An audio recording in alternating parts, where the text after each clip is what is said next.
একাদশ শ্রেণীতে ভর্তি বাণিজ্য ঠেকাতে এবার নতুন নীতিমালা করেছে মন্ত্রণালয়। কলেজ পরিবর্তনের ক্ষেত্রে এখন থেকে একজন শিক্ষার্থী একটি কলেজেই ভর্তির টাকা দিবে। বিভিন্ন ধরনের কলেজে ভর্তি ফি এবং উন্নয়ন ফিও নির্ধারণ করে দিয়েছে সরকার।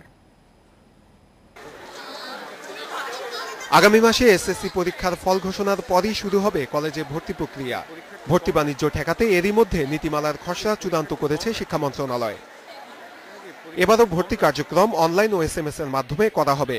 তবে এবার কিছুটা পরিবর্তন আসছে নীতিমালায়। এর আগে এক কলেজ থেকে অন্য কলেজে স্থানান্তর হলে ভর্তি ফি ফেরত দেওয়া হতো না।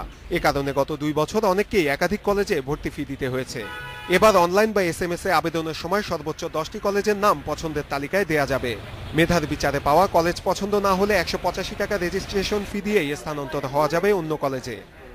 আমরা গত বছর যে ক্ষেত্রে বা যে বিষয়ে আমরা সমস্যা অনুধাবন করেছি সেই বিষয়গুলো এবার অ্যাড্রেস করা হয়েছে।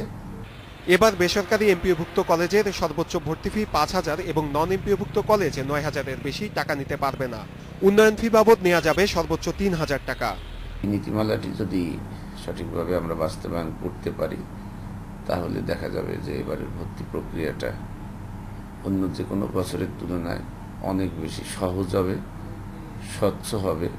তবে অনেক কলেজ সরকারের নীতিমালা মানে না বলে অভিযোগ রয়েছে। নীতিমালা বাস্তবায়নে নজরদারি বাড়ানোর পরামর্শ শিক্ষাবিদদের।